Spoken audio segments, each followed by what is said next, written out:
No one ever saw his face, not the guards who fed him, not the jailers who moved him, not the ministers who signed the orders. He didn't scream, he didn't try to escape, and still they covered his head with iron. His name never appeared in any public trial. No one claimed him, no one officially spoke of him. He was walked through the corridors of power like a rumor made flesh, and locked away like shame. They say he died in the Bastille. They say he wore the same mask for decades. They say he was royalty, or nobody, or a secret. What kind of secret needs to wear a face made of iron? And what kind of king locks a man away so completely? The world forgets he ever existed. Tonight, we step into a prison cell that history tried to bury. Not a grand battlefield, not a palace full of mirrors, but a place where silence lives in the walls. And iron leaves rust marks in skin. This isn't a heroic tale. There are no swords, no armies, no triumph.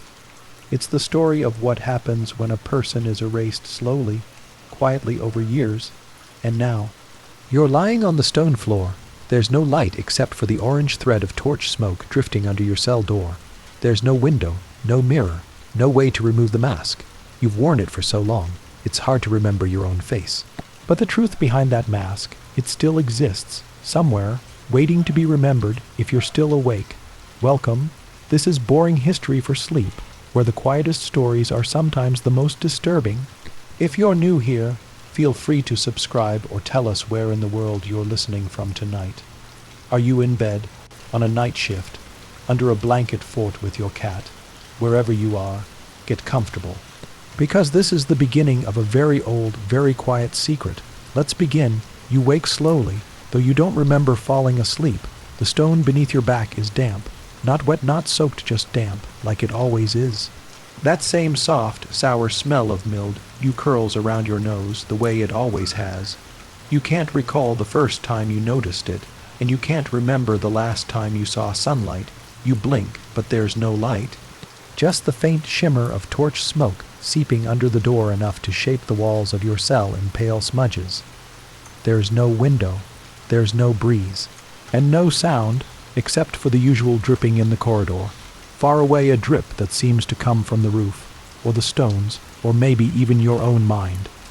Everything around you is still, except the mask. The iron is heavy, like a second skull. It's hot in summer and freezing in winter, and right now, it's only cold. The edges press gently against your cheekbones, always rubbing the same two patches raw. There are tiny slits for your eyes, but they make the world look like a pinhole painting. You breathe through the tiny vented mouth, always shallow, always careful. You have worn this mask so long that your face beneath it has become unfamiliar. Your lips crack in the shape of its metal. Your hair, if it still exists, has learned to grow around it. You are a prisoner, but the guards don't call you by name. No one does, because no one knows who you are. And that is the cruelest thing of all. You are not just forgotten, you are erased. The year is 1687 at least. That's what the last jailer said, just once, when speaking to another. It could be 1688 now. Or 1690, or 1700, you wouldn't know. The seasons come and go only by the dampness of the walls. More moisture, summer, more pain in your bones, winter, that's all. Sometimes they bring food, sometimes it's hot. Sometimes it's not. Bread, broth, wine if they're feeling generous. There's no spoon. You learn to drink soup like a dog, face tilted, hands behind your back. You learned not to ask questions. You learned not to beg. There's no point. You weren't always here, and sometimes when the pain in your face softens and you're lying very still, you remember, not names, not places, but textures, silk, letters, gold, leaf ink drying on your thumb. And you remember the sound of a voice, a woman's voice whispering your name just once. It sounded like home. Then the sound disappears again, swallowed up by the metal ringing in your ears. Outside your cell, the world is louder. Above you, somewhere in the fortress, lives your jailer. His name is Saint. Mars, a proud, stubborn man who believes rules are a form of worship. He was brought in by Louis Roman 14 himself to oversee difficult prisoners. You are the most difficult of them all, because you must not die, but you must also never be seen. When Saint Mars first received you in 1687, during a quiet night, crossing from the island fortress of Saint Margar, he was given simple instructions. Don't ask questions, don't let anyone look upon the prisoner's face, and above all, don't write anything down, no name, no record, no history. You were moved under cover of night. The boat crew who transported you was told you were a very dangerous man. Dangerous and already sentenced by the king. But you were polite. You didn't scream. You didn't attack. You just sat. The crew didn't know what to make of that. They say dangerous men roar like lions. But you barely whispered like a moth. The fortress you now sleep in is called the Bastille, a tall, thick-walled prison in the heart of Paris. Its stones are older than memory. Its rats have names, and inside its walls men vanish. But you are not like the other prisoners. You are not locked in with debtors or bandits or poets who offended the crown. You are alone, always alone. Even your cell has been padded in places, so your steps make no echo. Your guards wear thick boots with soft soles. Your chains, when they use them, are muffled in cloth. Every decision around you has one goal: erase your sound, erase yourself, erase your story. But that's the strange thing about silence. It only makes people more curious. Across the narrow streets of Paris, there are whispers. Why was a prisoner escorted in secret through the French countryside? Why did Saint Mars keep the same man locked away through 4 separate posts from Pignerol to Exils to Seine, Marguerite to the Bastille, and why is this prisoner never allowed to speak? The rumors multiply, as they always do in times of silence.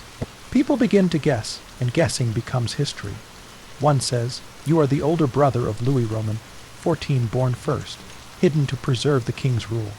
Another claims, you were a noble who knew a royal secret, and had to be silenced. A third insists, you were no one, just a clerk who knew too much. But all agree on one thing, the mask, an iron mask, fixed to the face. A mask with no opening, a mask that should have killed you. They never say your name, even when they speak to one another in whispers, behind thick stone walls. Far from your cell, they never say it. They say the man, they say him, they say our guest, never you. Never aloud. It's as if saying it would give you power, or make you real again, or reveal something that shouldn't be remembered. The truth is, even they don't know who you are, not really, and maybe that's the point. The morning begins like all the others, with no sun. Just the scrape of boots outside your door, not the hard echo of new leather, but the dragging steps of tired feet trying to avoid sound. It's the guard with the limp. His name is Henry. You overheard it once when Saint Mars snapped at him. He brings you bread and broth. Sometimes he lingers a second too long before sliding the tray inside. Sometimes you wonder if he's curious. Sometimes you wonder if he pities you. Today he pauses. You hear him breathe in, and then like always he walks away. Your fingers find the edge of the bread. It's stale, 4 days old, maybe 5. The broth smells like turnips boiled with nothing. You eat anyway because you always do. Hunger teaches patience, and this prison has taught you both. You chew slowly. The iron mask makes it hard to move your jaw properly. You've learned which angle to tilt your head at so food slides in, just barely. The trick is not to rush, because pain like forgetting always arrives faster than you expect. Years ago, you think you were held in another cell. Not here in the Bastille, but at a fortress by the sea. Saint Marguerite, the windows faced salt air. You'd wake with the sound of waves, and it almost felt kind. Back then, you had a different mask. It was leather, lined. It didn't bite into your skin, and the guards still spoke to you sometimes, not kindly, but as if you existed. They called you Monsieur. Not your name, but something close to dignity. One of them once told a joke. You didn't laugh. You hadn't forgotten how, but the joke wasn't funny, and even then you knew you weren't meant to laugh. You weren't meant to speak. You weren't meant to live. Only remain. The man who oversaw your transfer to Paris, Saint Mars, wasn't always a warden. He'd served in the king's army. He believed in hierarchy, silence, and iron discipline. He was loyal not to people, but to orders. And your order was this: never be known, never be seen. That meant separate quarters, separate guards, separate locks, separate history.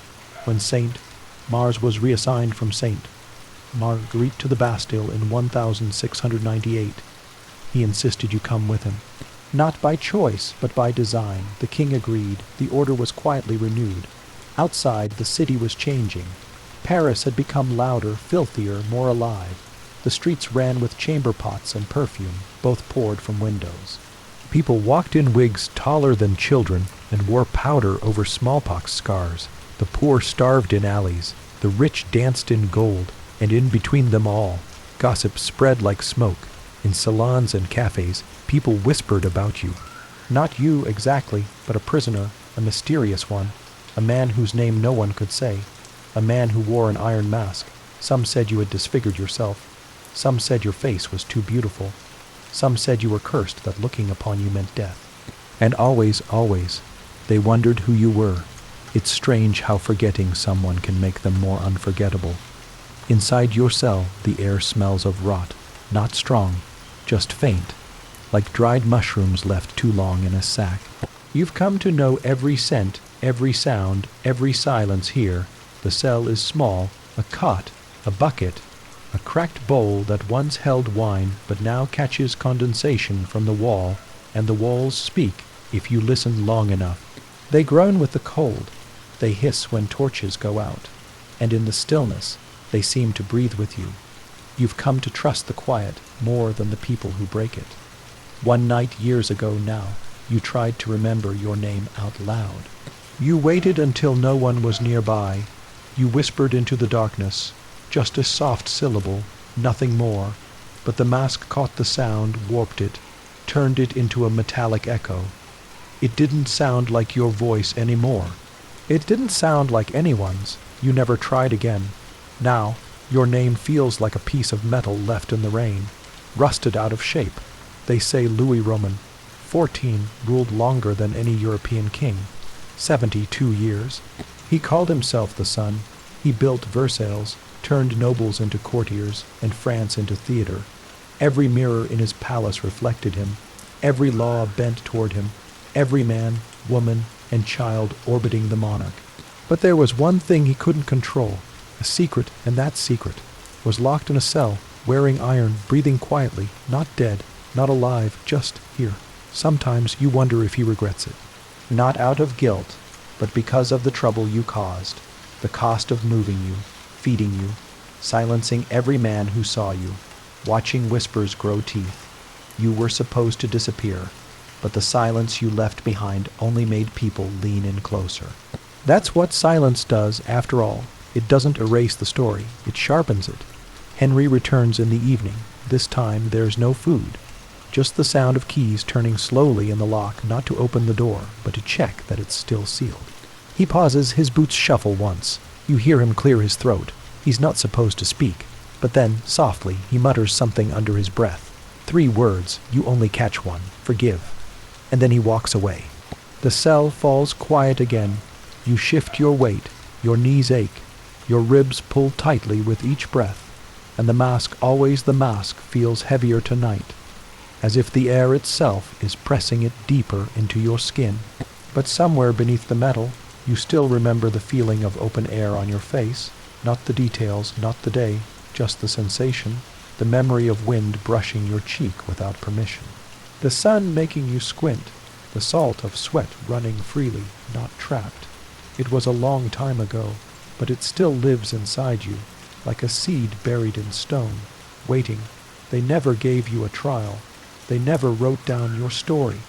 They never let you speak, but they couldn't stop you from remembering, and they couldn't stop the world from wondering. Who was he, a royal twin, a political threat, a mistake? And why did the king hide him behind iron?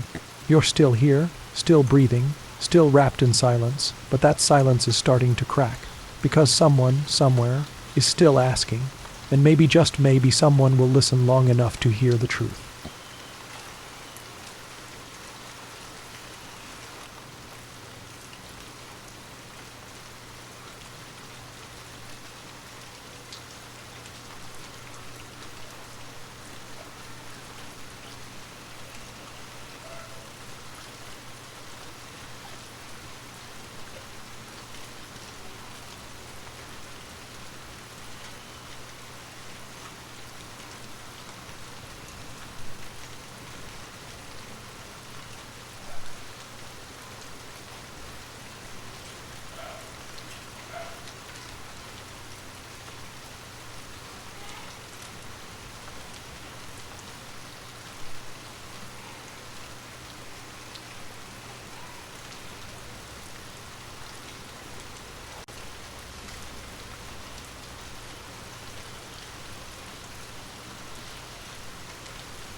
The Bastille was never meant to hold kings, or royalty, or rumors.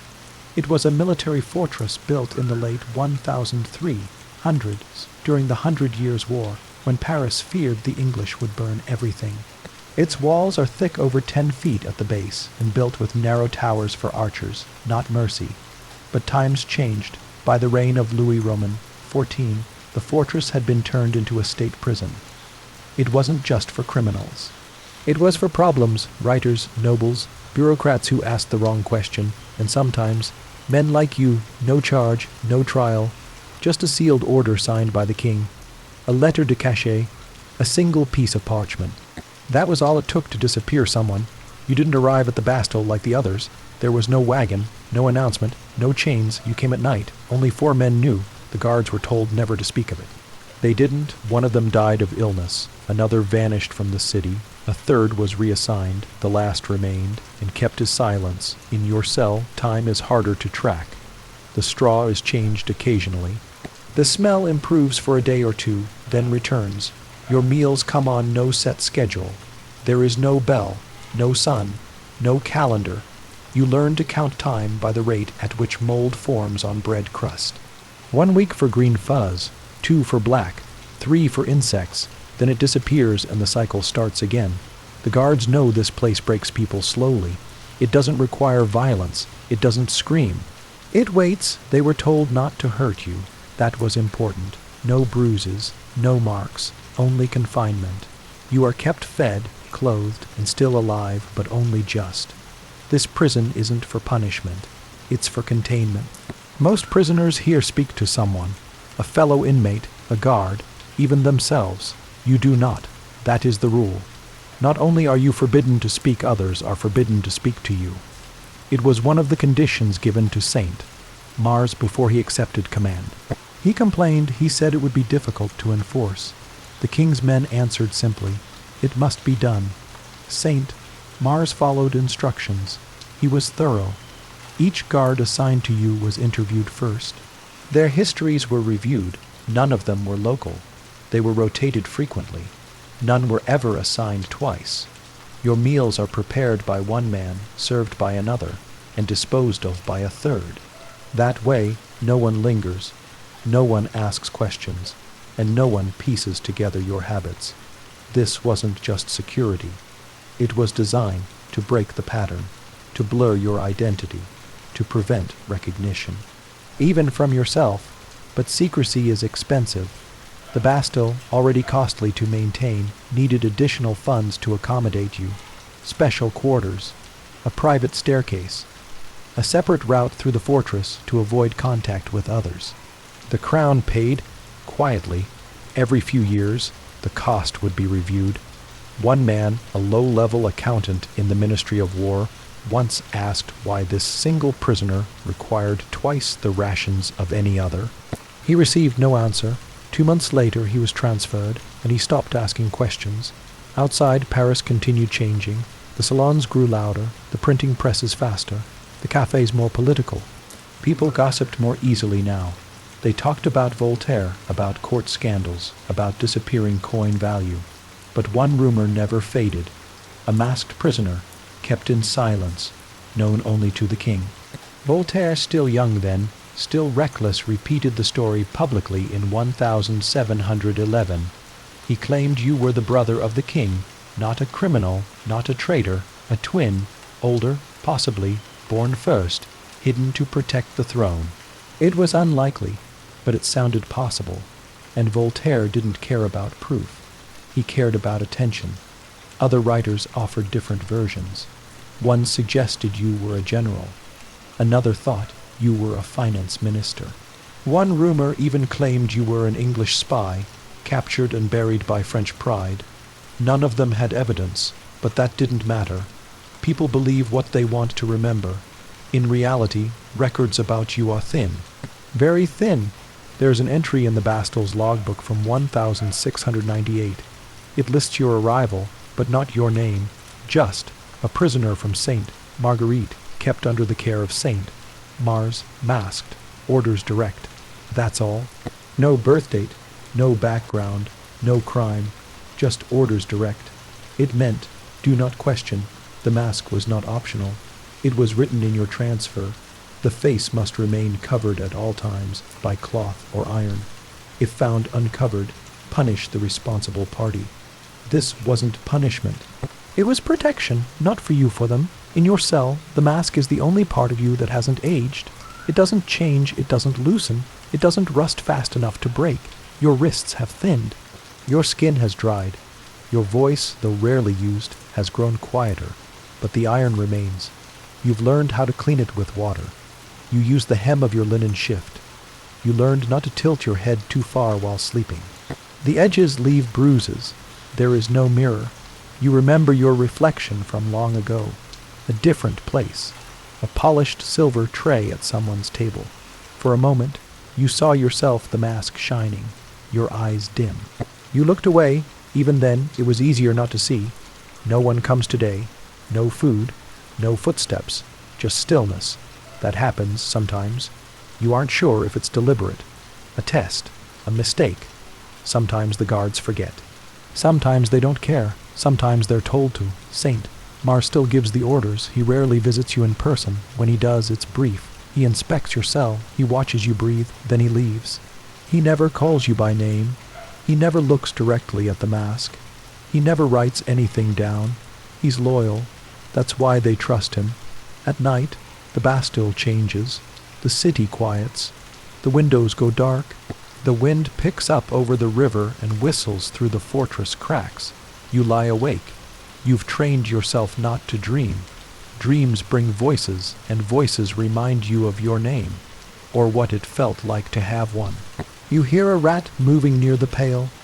You don't react. It isn't worth the energy. Your ribs hurt. Your right foot is swollen. The dampness has crept into your joints. You've lost the habit of measuring pain.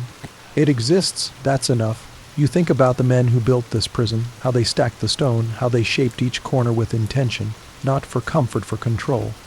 Every inch of this building is meant to remind you you do not matter. But something does matter, even now, because someone, somewhere, still wonders. The guards may follow orders. The ministers may bury paperwork. The year, as far as anyone outside can guess, is 1701. You're still alive. That alone surprises some. State prisoners are rarely kept this long. Most are released, forgotten, or quietly buried. But you remain because the orders haven't changed. No one has come to revoke the command. No one has questioned it in writing. No one dares. They all work around you, carefully, quietly, as if the act of noticing you too much might draw attention. And attention is dangerous for them more than you, so the safest way to keep you hidden is to act like you were never there. Inside your cell, the walls are the same. They always are. The dust never settles fully. The mortar between the stones flakes sometimes. You've counted the seams before, not out of boredom, but to stay sane. There are 23 between the floor and ceiling on the west wall, only 22 on the east. That inconsistency used to bother you. Now it's just part of the routine. There's a spot where the corner leaks when it rains. You place the bowl there to collect water. It's cleaner than what they bring you. You think in terms of maintenance, how long the straw lasts, how often your shirt needs rinsing, how much of the iron mask you can scrub without drawing blood. You've become efficient with time because you have too much of it. The guards are still rotated. No one stays long. Henry, the one with the limp, hasn't been seen in weeks. A new one took his place, younger, more nervous. He won't look you in the eye.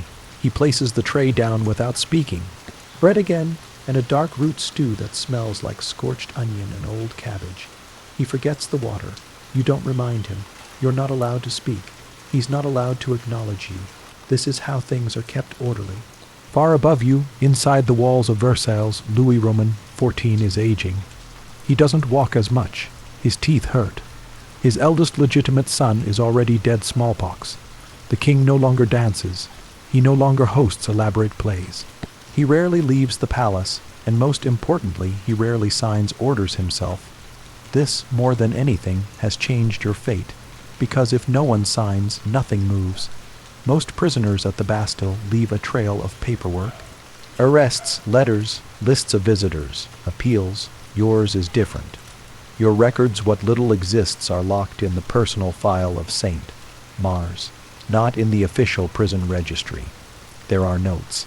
Short ones, no names, no background, just practical observations. Prisoner was quiet. Mask secure. No speech today. Some entries are less precise. He remains well. Condition unchanged. Order still in effect. No one is sure who wrote the order originally. Some say it came from Louis Roman XIV himself. Others say it was the result of a courtier's decision, something made quietly, to solve a problem. A political problem, a family problem, a memory problem, and like all secrets, the deeper it was buried, the harder it became to unearth. You've never seen Versailles, but you've heard it described. Marble floors, hallways so bright they blind you, mirrors everywhere, thousands of candles burning in chandeliers large enough to crush 10 men. It was a palace built to be admired. It reflected only glory, not guilt, and certainly not regret. People still wonder why you were hidden. Some believe you discovered a secret. Others say you were born one. Neither version matters anymore, because no version has been proven, and with every year that passes, the witnesses vanish. The letters are burned, the gaps grow larger, and you remain. There's a small crack in the lower corner of your cell door, not a design feature just where. Through it, you sometimes hear words, guards muttering, one time distant music, another time something that sounded like prayer. You press your ear to it, but only for a moment. You've learned not to react. Guards notice curiosity. Curiosity leads to questions. Questions lead to reassignment or worse. And you've grown tired of seeing people disappear. One day, a man visits the Bastille. You don't see him.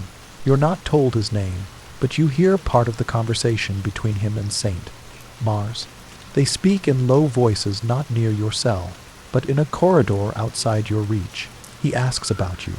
Not by name, of course, just is the other one still here? Saint Mars says, yes, the mask remains. The man doesn't ask why, he only nods and says, good. Then he leaves. You sleep lightly that night. Not because you're afraid, but because someone remembered you even if only as the other one. It's more than most get. Some guards have tried to guess who you are. One believed you were a prince. He brought you better food once, quietly. He was removed the next day.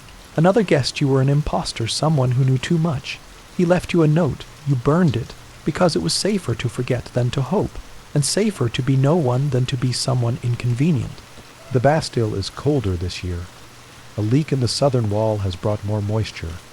The straw stays wet longer. Your skin cracks more easily. You spend more time sitting than lying down. Your back hurts less that way. The iron rubs at the same spot above your left eyebrow. It always has. You tried to pad it once with cloth. The guards noticed. They removed the cloth. They didn't replace it. Small comforts are viewed as threats. They don't want you comforted. They want you preserved. Every few months, someone dies in the Bastille. A writer who insulted the king. A soldier who spoke too freely. A merchant who owed money to the wrong family. They arrive loudly. They argue. They make demands. They are buried quietly. No one is buried for you because no one knows you're here. Saint Mars is older now. He walks slower. His knees creak. His hands tremble when he turns the key. But he still inspects your cell once a month. He doesn't speak. He checks the mask, checks the bolts, checks your breathing. Then he writes one line, all as before. That sentence is now your official identity. All as before.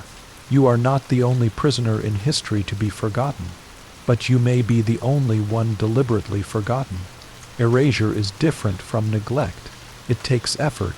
It takes money, loyalty, silence, and as long as those things remain, so do you. You lie down, slowly. The cot groans.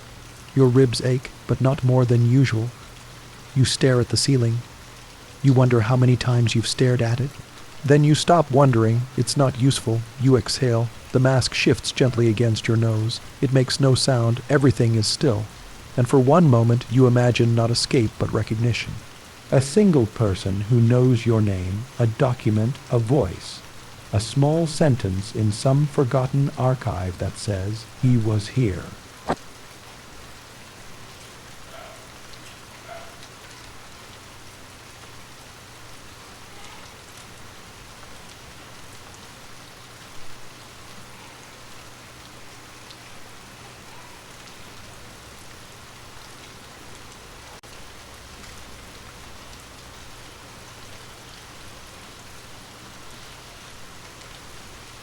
You wake up before the sound of footsteps. Your body does it on its own now, a slow kind of alertness, eyes open, joints locked in place, 1 second at a time. There's no sunbeam to guide you, no clock. No change in temperature, just the faintest shift in the air, and your body knows the guard is about to walk past your door. He does, boots softs, old, keys tucked away, 1 step, 2, pause, the tray slides through. Bread again, half a heel, slightly fresher than yesterday's. You eat it without thinking. You've learned not to expect anything else. Saltless, dense, good enough. The guard doesn't speak. He doesn't wait. Just like the others. That's the rule, the one that stays unchanged no matter who holds the keys. You sit on the cot with your knees up and your back against the stone. The room smells like cold air, like linen that's been rinsed and left to dry without sunlight. You've grown used to it. Your cell isn't large. You can stretch one leg toward the wall and still press your shoulder against the opposite one. There's no decoration, no window. The bucket in the corner is the same one they gave you when you arrived. The corner above it leaks during heavy rain. The sound the water makes when it drips from the ceiling onto the metal rim, that's one of the few things in your cell that ever changes. Drip, drip, drip. You once counted the drops in an hour. 74. That day was dry. The mask is heavier in the morning. You don't know if that's physical or imagined, but you feel it, the pressure on your cheekbones, the slight rubbing against the bridge of your nose. You've worn it long enough that some parts of your face have adjusted. Other parts never will. You no longer know what your face looks like. You suspect it has changed. You imagine it thinner now, more hollow. The mask doesn't expand. Your skin had to give in.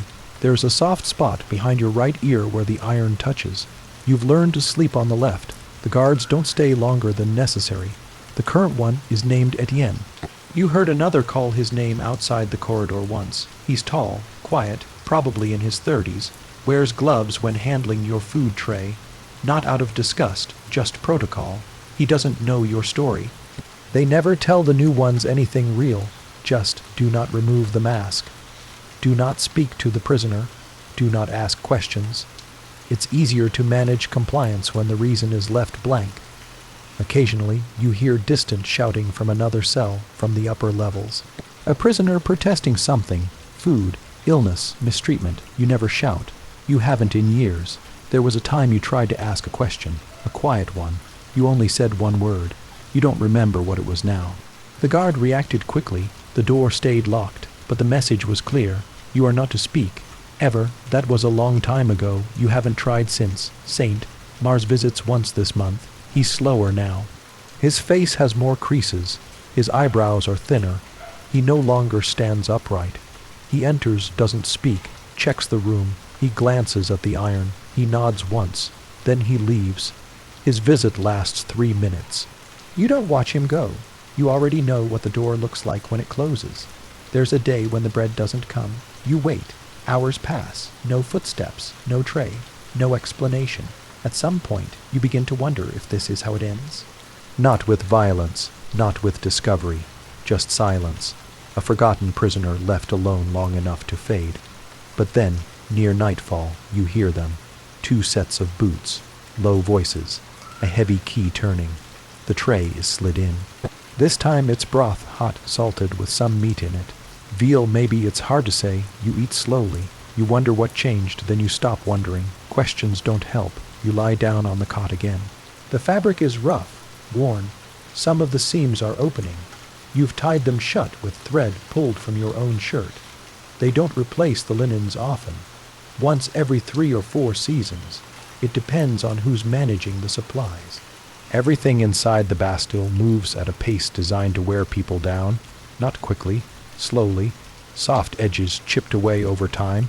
It works on most. It worked on you. You no longer hope for rescue, but you still hope someone, somewhere, is wondering. The prison doesn't change much. Not the food, not the rules, not the voices, but the city outside is changing. You hear rumors, a new war, possibly. Another treaty, more deaths from disease. One guard dropped a folded newspaper by accident once, just outside your cell. You didn't see it. You only smelled it, the ink, the paper, the faint edge of smoke from the printing press. It was picked up within seconds, no words exchanged, no mention afterward, but it stayed in your mind for days.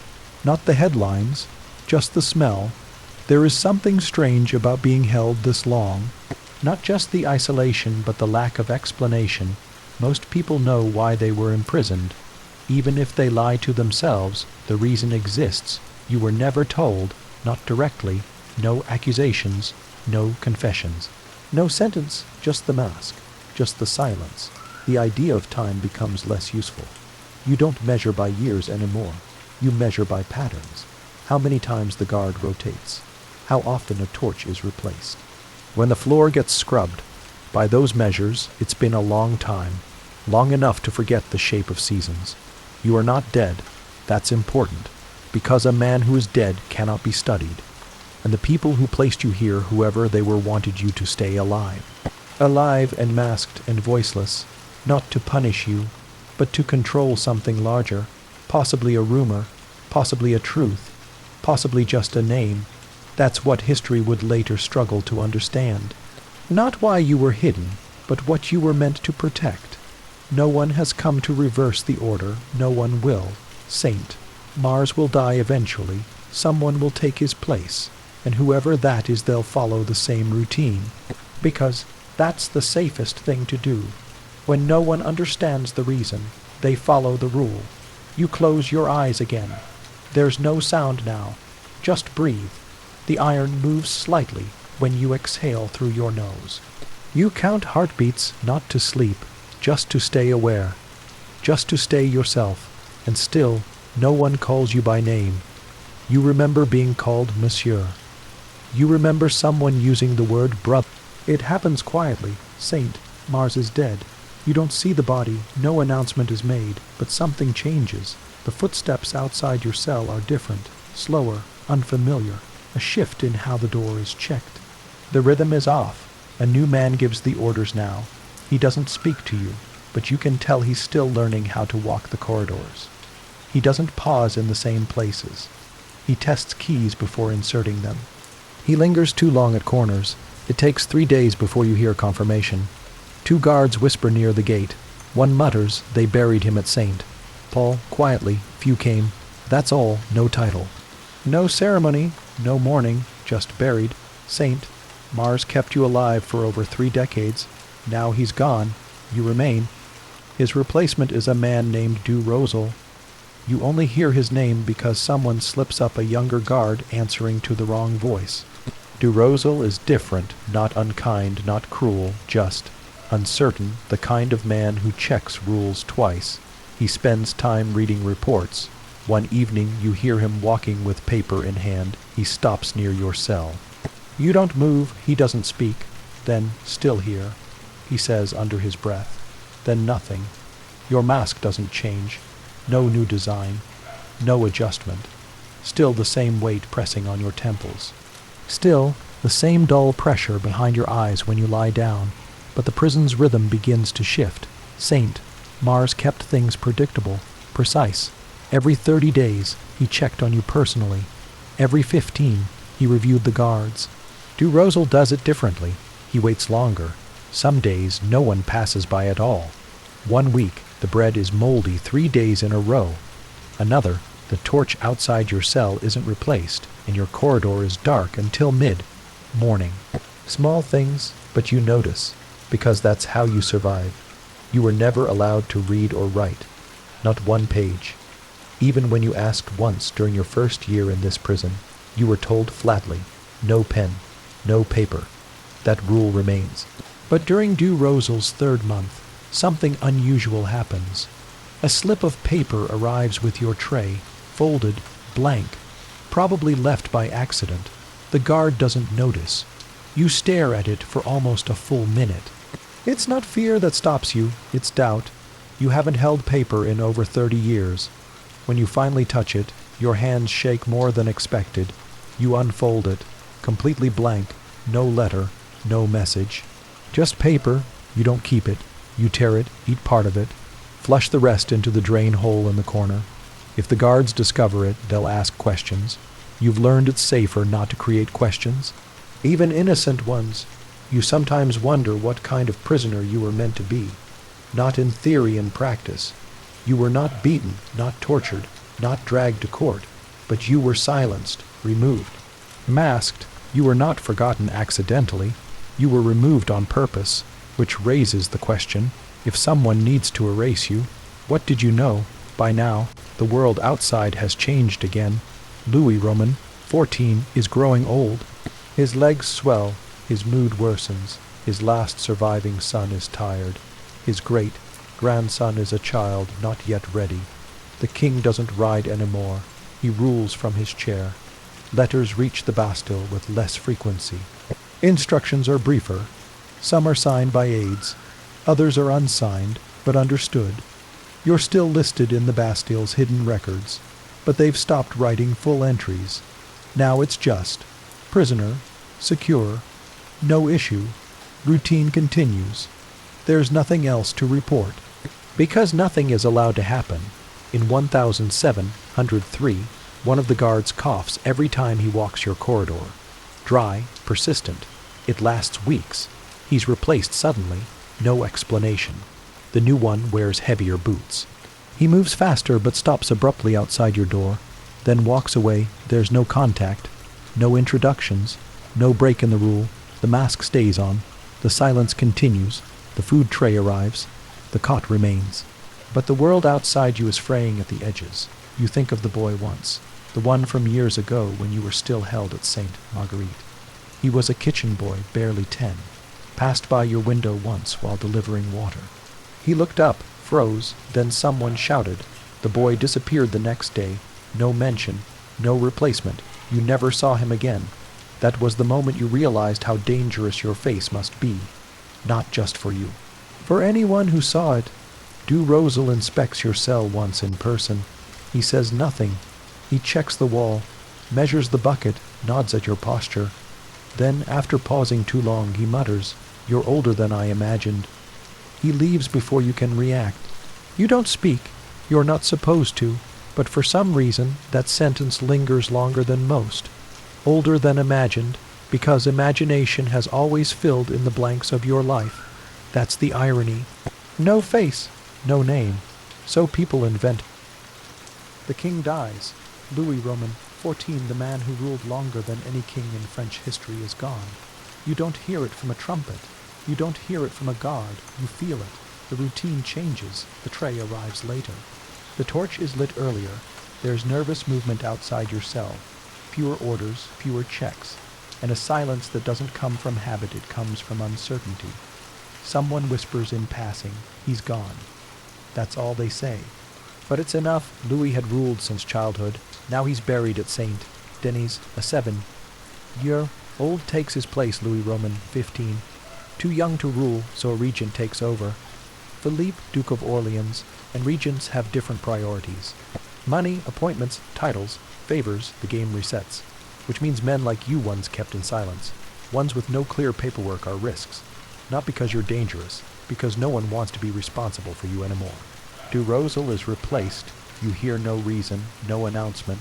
One day he stops appearing. The new man is quieter, smoother in his steps. No nervousness, possibly military. You don't know his name, you won't learn it. That's how it's always worked. You are passed from one man to the next like a locked cabinet that no one dares open. But none of them throw it out. They just keep it in the corner, just in case. The regent reviews the Bastille's records. Not all of them, only the political prisoners, those whose upkeep costs money. That includes you. For a moment, someone powerful notices you again. A letter is drafted. It says, "Prisoner No. 643,890, still held, masked, designation confidential, expenses regular, The regent signs the expense, but says nothing else. You are still safer hidden than explained. Outside, things are changing. France is unstable. The treasury is nearly empty. Nobles are buying their way out of service. The church is losing ground. Pamphlets are spreading again, anonymous papers full of satire and scandal. And in the middle of it all, rumors begin to resurface. A man in a mask, still held, not dead, kept by the state. The people remember just enough to keep asking. Voltaire writes again. He's older now, bolder. He says the man in the mask is real. Not a fable, not a myth. A prisoner, hidden carefully at the king's orders. He doesn't claim to know your name, but he makes suggestions. A twin, a brother, a secret heir, a threat to the throne. The people like the story. It spreads. By the end of the year, the man in the mask has become a symbol, not of truth, but of power without mercy. Inside the Bastille, your routine doesn't change. You eat, you sleep, you wash what you can, you move slowly. Your hands tremble sometimes now when lifting the bowl. The iron still presses behind your ears. You no longer react when the tray arrives. That's the safest posture. Neutral, silent, alive. The younger guards are more careless now. They whisper near your door. They talk about the mask. One says, "I heard he was related to the king." Another replies, "No, he's just a criminal, a thief." They don't agree, but none of them ask you. They've been warned, always warned. Do not speak to the prisoner. Do not remove the mask. Do not linger. Your body aches more now. It's a quiet ache, chronic. You've adapted, but your left knee locks when cold. Your shoulders stiffen easily. You've wrapped cloth around the parts of the mask that bruise you the most. You do it carefully, so no one sees. You still protect yourself even from routine. Even after all this time, the air is thicker in summer. No breeze, the room holds heat. The walls sweat. You drink slowly, but water is rationed. You conserve. At night, it's hard to sleep. You sit instead. Upright, letting your back rest against the wall, you focus on the stones. One crack, then two. Then the drip from the ceiling returns after weeks of silence. Small sounds, small patterns. That's how the body stays grounded.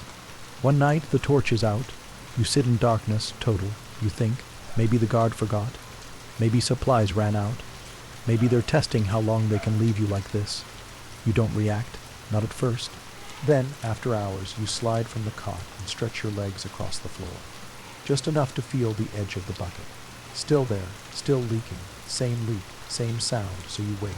You've always been good at that. Your hands are thinner now, bonier. Your skin cracks at the knuckles if you move too quickly. You wrap them in linen. You press them against your chest when you sleep to keep them warm. The mask doesn't loosen. It never has. They made sure of that. You remember once long ago a man asked if you wanted to write a letter. He was not a guard, possibly a clerk. You said no, not because you didn't want to, but another prisoner dies, not you. He was held 2 levels up a poet, they said, arrested for writing something about the regent's mistress. Nothing violent, just a phrase someone found offensive. He lasted 4 months. You hear the commotion from your cot, boots rushing past your door, a muffled shout, then silence. 2 days later there's a hammering sound, wood, nails, the coffin is being sealed. You know that rhythm by now. And still, no one comes for you. The Bastille has a process for this. When a prisoner dies, their name is recorded, their room is listed, their cause of death, if known, is written in the margin. A priest signs a line. A body is buried, but your name appears on none of these records. You exist outside the system. No cell number, no trial, no signature, just instructions. Remain masked. Do not engage. Do not remove. And so you do. The guards change again. You don't ask why. You've stopped counting. This one is younger, speaks less. Keeps the keys tucked into the belt, not on the ring. When he drops your tray, you notice he turns his face away. Not out of fear, but out of routine. He's been trained. You are not a man to him. You are a task. The bread is slightly fresher this week. That tells you something about supplies. It means the merchant carts made it through. That the outer gates haven't been blocked by protesters or flood. That France for now still functions, barely. At night, your joints ache more. You've begun rolling cloth into a tighter bundle beneath your back. You do it with the edge of your blanket, tucked carefully, so the guards don't see. Small comforts are not forbidden exactly, but they draw questions, and questions break the routine. You need the routine. Sometimes you dream of your face, not what it was, not the one they erased, but a version of it. Pale, wrinkled, thin at the jaw. You picture your eyes sunken, your nose red at the edges from metal. Your lips dry, maybe cracked. The dreams are not frightening, just incomplete. You wake up without emotion. You sit up slowly. You drink from the water bowl and you wait for the tray. Once, long ago, you had a name. That's the part no one gets right. People guess nobles, diplomats, authors. They write letters, arguing, he was this duke. No, a valet. No, a general. But none of them say your name, the one you were born with. The one whispered to you in childhood. The one your mother might have said gently, or your father shouted across a field. That name is gone now. You remember the sound of it, but not the spelling, not the handwriting. And no one writes it anymore. The doctor comes again. You recognize the rhythm of his steps, not boots, but soft shoes. He visits once every season, checks your lungs, your hands, the whites of your eyes. He never speaks, he's forbidden to. He smells like ink and vinegar. He never touches the mask. He never asks about pain. He writes, patient stable. Then leaves. Winter comes slowly. The Bastille is built from stone and memory. It holds the cold long after the air has changed. You wrap the blanket around your shoulders when sitting. You warm your hands under your knees.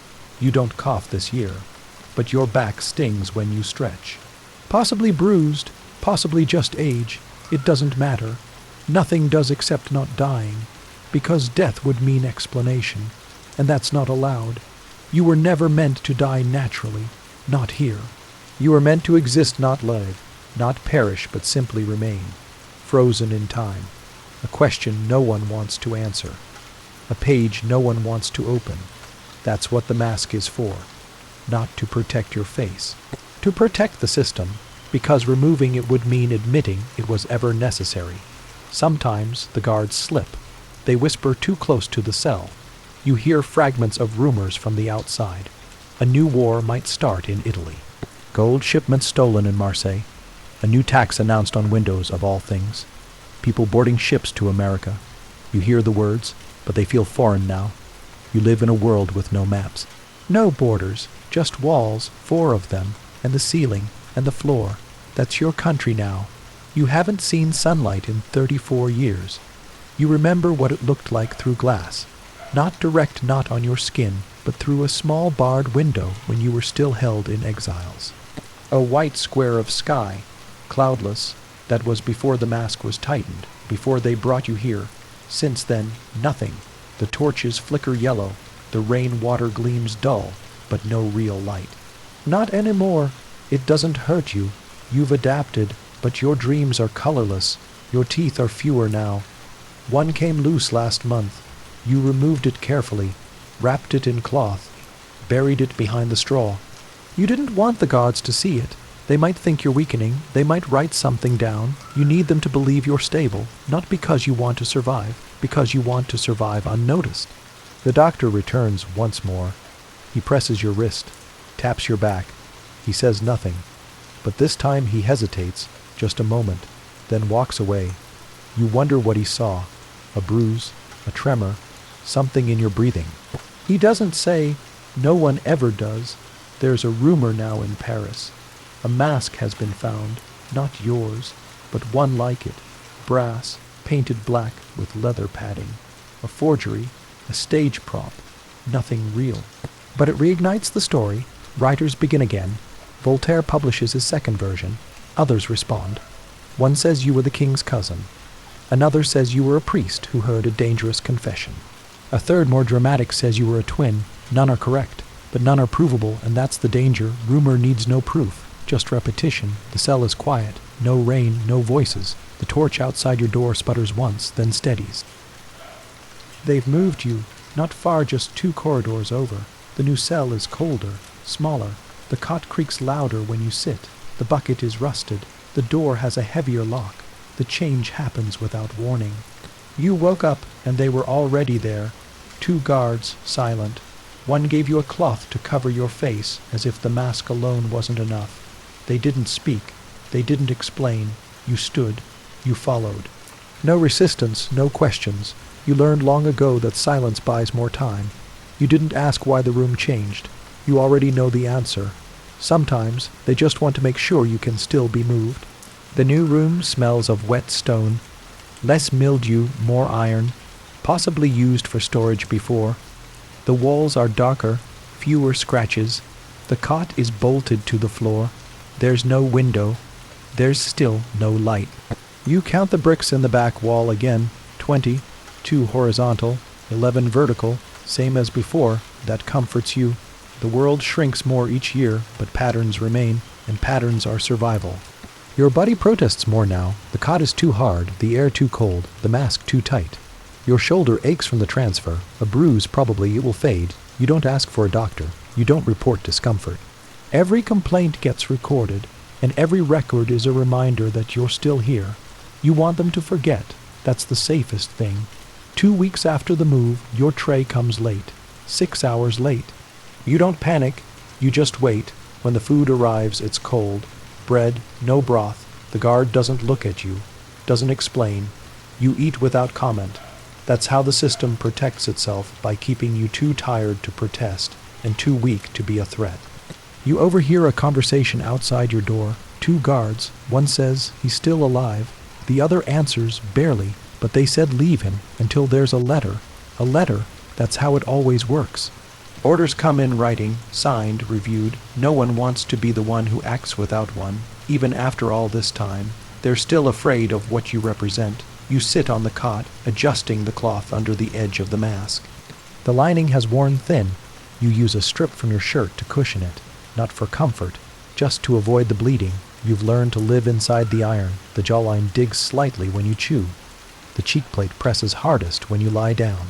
Your left ear is always sore, but it's been years, and the pain no longer feels personal. It's just part of the air now. There's no mirror in your world. There hasn't been for decades. You don't know if you'd recognize yourself anymore. You think about your reflection, sometimes not with longing, just with curiosity. If they removed the mask tomorrow, what would be underneath? A stranger, probably, and maybe that's the point. If even you can't remember who you were, then no one else can either. Another winter arrives.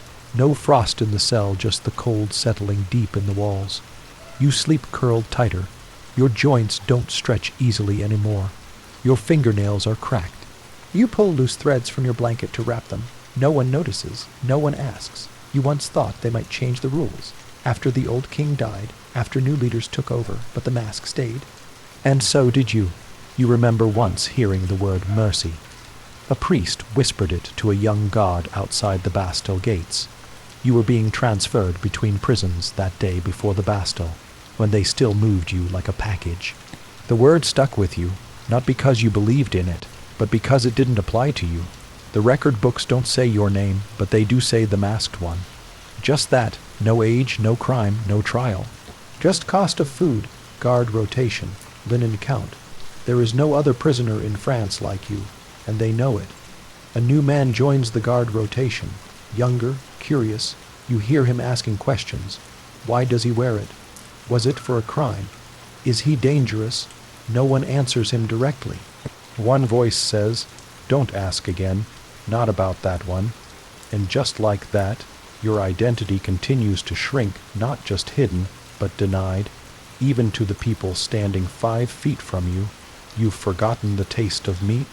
It's been years. The last time they gave you broth with veal in it, you remember, because it made your stomach hurt. Now it's bread, saltless, dry, sometimes hard enough to scrape your gums. Water is rationed again. You sip slowly, no complaints. You once tried to keep track of time with a scratch in the wall. Every day, 1 mark.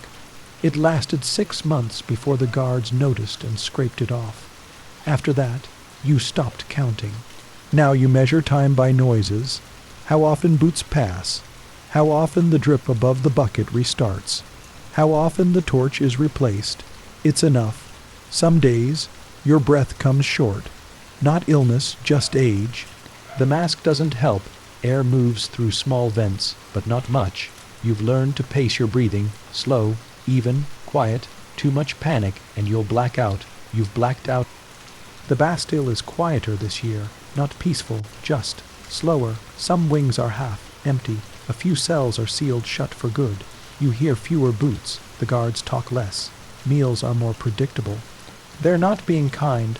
They're being careful. France is changing again. You don't need newspapers to know this. You feel it in the hallway. Old routines are thinning. Old systems are tired.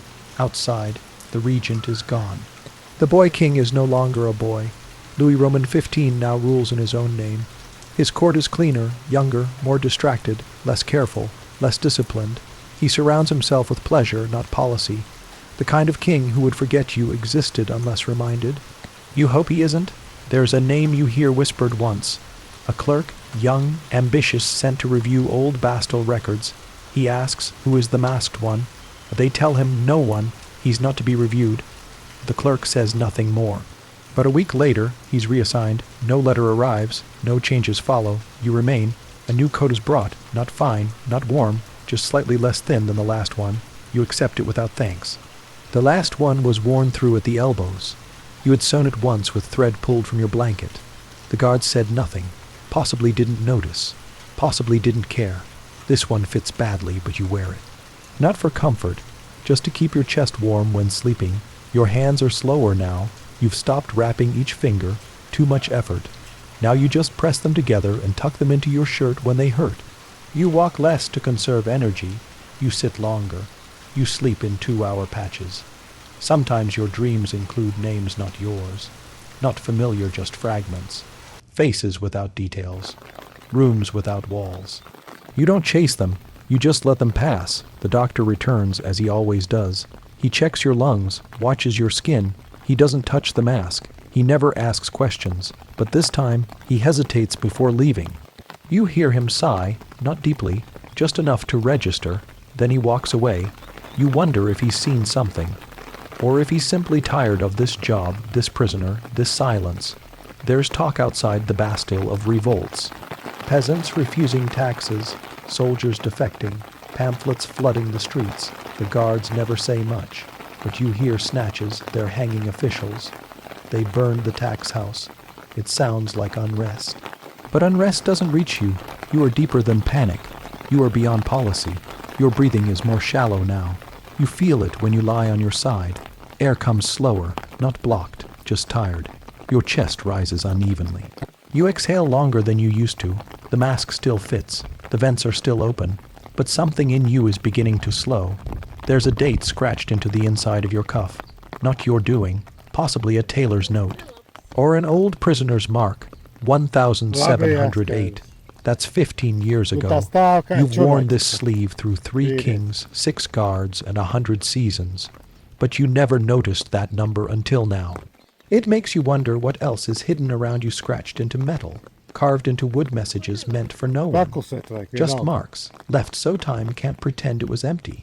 You think about writing again. You did once long ago, using bread crust on stone. It left faint scratches, a phrase only you could read. A guard saw it. They scraped it off. Now you write nothing, because language is a kind of rebellion. And rebels disappear faster than the quiet. The man who replaces the torch tonight hums, softly, a tune you don't recognize, possibly from the countryside. He doesn't look in, he doesn't stop, but the sound is strange. You haven't heard humming in years. It makes the hallway feel temporary, as if someone might laugh next, as if this prison is less permanent than it pretends to be.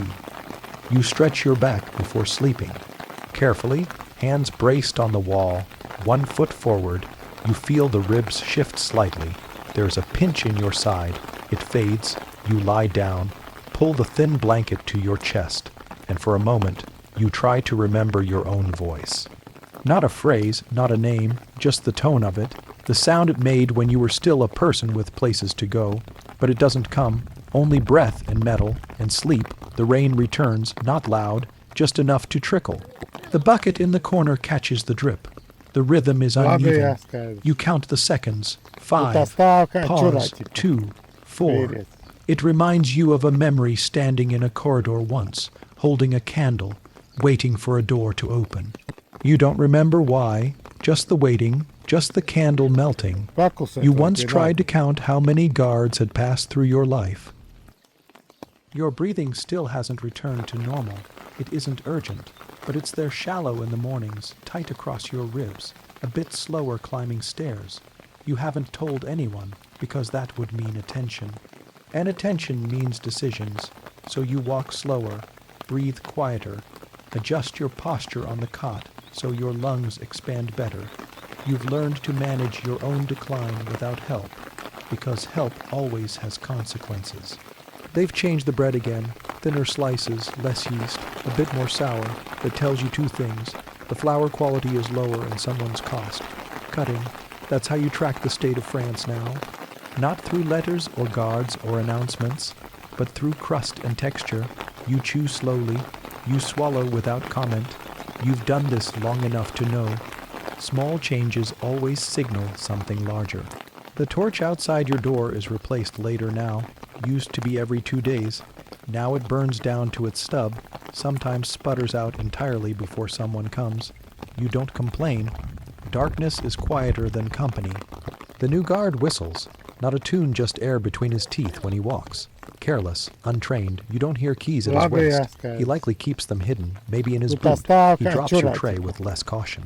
Sometimes knocks it against the door, doesn't apologize. The others don't correct him, which tells you no one's really watching anymore, not even them.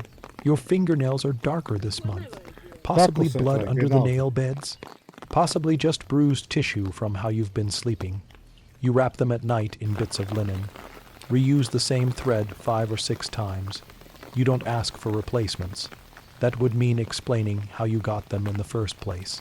And you're still not sure they even remember. You lie still now, more often than before, not out of surrender, just efficiency. The body slows when it isn't needed, and no one has asked anything of you in years. You dream less. When you do, it's often without people, just halls, doorways, a fire once, the sound of horses, faint and far away. You never see your own face, that's gone, but you no longer miss it. Someone drops a tray outside the wrong cell. The clatter is loud. Sudden, you don't react. The prisoner next door new possibly shouts.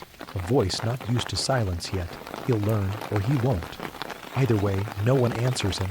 The Bastille has no echo anymore. Just absorption. You count the bricks in the new cell again. Same number, same cracks. But one has shifted slightly looser near the floor. Not enough to dig. Not enough to hide anything. But enough to remind you that even stone shifts. Even things meant to last forever don't. You remember something that surprises you. A smell. Burnt wax on a velvet sleeve. Possibly your father's coat. Possibly your own. One moment the candle too close, the fabric singed. You weren't burned, just startled. That was over 40 years ago. But you can still smell it. It hits without warning. A trace of a life that no longer belongs to you. The doctor doesn't come this season, first time in over a decade. No explanation, no substitute. You wonder what it means. Budget cuts, bureaucracy. Or maybe they no longer expect you to live long enough to need examining. It doesn't matter. You know your body better than anyone else does. You stopped bleeding from the nose last month. That's a small victory. It had been happening off and on, probably the cold, the pressure of the mask, or age. You changed how you sleep, raised your head, used the rolled blanket behind your neck. It worked. You didn't tell anyone, no reason to. There's a new rumor in the hallway, not about you, about the Bastille, that it might be shut down, turned into a symbol, not a prison. They don't say it plainly, but the guards speak more carelessly. They're not funding repairs. Half the rooms are empty. No one wants to be posted here anymore. The institution is aging, and so are you. Your body feels lighter now, not stronger, just thinner. You've lost muscle, especially in the legs. You walk slower to the bucket, sit more cautiously. No one notices, and that's good. The longer you're seen as stable, the longer you remain untouched. One day, you hear scratching near your cell door. Not a key, not metal, wood, possibly writing. A guard carving something into the outer wall. You hear 4 strokes, then 3, then silence. You imagine it's a name. Maybe a warning, maybe just a mark of boredom. But that scratch might outlive both of you. It might be the only record anyone ever leaves behind. The torchlight flickers slower now. The fuel burns differently, thinner, possibly watered down. It smells faintly of... There's mold on the ceiling now. You only notice it when lying flat back against the cot, neck tilted just enough. A greenish patch above the left beam. It wasn't there last year. The roof hasn't been cleaned in a long time. You wonder if anyone even knows. That kind of detail tells you more than a guard ever could. The Bastille isn't failing, not yet, but it's slipping. Small things first, then larger ones, just like a man. You cough again, and this time it takes longer to settle. You sit up, let it pass. There's a bitter taste. You swallow, you don't call out. No one would come, and you don't want them to. They might report something. You've reached the part of old age where silence is safer than treatment, where dignity isn't one only delayed. They've stopped replacing your torch. You sit in more darkness now, a kind that doesn't move, doesn't flicker. It used to annoy you, now it saves your eyes. You see better in the dark anyway, because the only things left to look at are patterns, lines on the floor, folds in the blanket, the way your hands have changed shape. The light doesn't add anything. It only reminds you how long the room has stayed the same. Your legs don't carry you far anymore. You get up only when needed. You balance yourself slowly, one hand on the wall. You move like furniture, not fast, not smooth, just present. Your feet ache when you shift weight. There's no rush. There hasn't been for decades. The bread is thinner now, not stale, just reduced. They're cutting portions again. That tells you either a shortage or indifference. Both are expected. You chew carefully, using the stronger teeth near the back. You've lost 3 near the front. You swallow without sound. You drink slower. No one's watching, but you still behave as if they might. You've stopped counting time, not because you can't, but because it doesn't matter anymore. Days are measured by the state of your body now, how stiff the knees feel, how much your chest resists air. Some days the left rib pulls when you sit, you shift, adjust, no complaint. You learned long ago. Noise gives them a reason to act, and you no longer want any actions. A door down the corridor jams shut. The sound echoes, wood grinding against stone. Someone curses, probably a guard, probably new. He's not used to things breaking yet. He still expects repairs. He doesn't realize he's guarding a place no one believes in anymore. A monument still pretending to function, just like the man inside it. You remember a face today, just one faint, possibly imagined. A woman with a blue ribbon in her hair, standing on a step, hand at her side. No expression, just standing there. Could have been real, could have been a dream. But for one moment it felt like someone was looking back, not with pity, just recognition, and then it was gone. Your back locks up while lying flat. You can't stretch fully. You sit with your knees drawn, your head low, breathing shallow. You don't panic. It's just how your body folds now, more efficient, less demanding. There's talk in the hallway of a plan. You hear words like disband, transfer, demolish. You know what it means, not tomorrow, not this season, but soon. The Bastille will be phased out, too expensive, too old, too symbolic. You wonder what they'll do with the prisoners who don't exist on paper. Will they be quietly removed or quietly forgotten? Your cell is quieter now than ever. The new guards rarely speak. The tray arrives, gets pushed in, disappears. Sometimes they forget entirely. You go 20 hours without food once. You don't knock, you don't raise your voice. Eventually it returns. You eat it without looking up, because if they forget you, they won't feel responsible for how you end, and that's the safest path left. A mouse dies near the edge of your cot. You smell it before you see it. You wait for the guards to notice. They don't. You wrap it in a cloth. Place it near the door. No one asks. No one questions. The cloth is gone the next day. That's all. Even death here barely registers. The edge of your mask cuts deeper now, behind the right ear, where the padding wore thin. You tried folding a cloth there once. It slipped when you slept. Now it scabs. You don't pick at it. It doesn't bleed much. You've lived like this long enough to know which wounds matter, and which ones only exist to remind you you're still here. The air smells different now. Less musty, a bit drier. You think a new vent may have opened somewhere, or the seasons have shifted. You breathe slower now, not by choice, but because your chest only allows so much. You listen to the air more than you feel it. It's the only visitor that doesn't look away. You remember a sentence someone said to you before the mask. Do you understand what we're asking you to be? At the time, you didn't. You thought it meant prisoner. Punishment may be a warning, but now you know better. The air smells sharper now, less like rot, more like stone. You think the rains have paused, or maybe they're keeping the upper levels sealed tighter. Either way, the air is cleaner. It doesn't comfort you. It just tells you the season has shifted again, which means you're still here, still measured in seasons, not in years, because no one counts your time in numbers anymore. The cot has started creaking again. Same sound as before, wood flexing just slightly in the joints. Not enough to break, just enough to remind you how many times you've lain in that exact place. Your bones know every pressure point.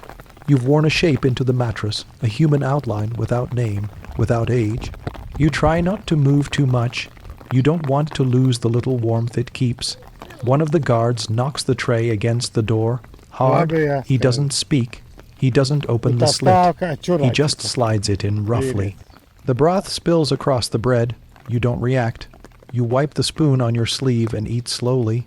He's trying to get a rise out of you. You give him nothing, because if you stop being predictable, they might start paying attention again, and that's the only threat that still exists. You feel a numbness in your right hand. First just the fingers, now the wrist too. You stretch it gently, rub at the joints. You press it to your chest at night. No one asks. You don't report it.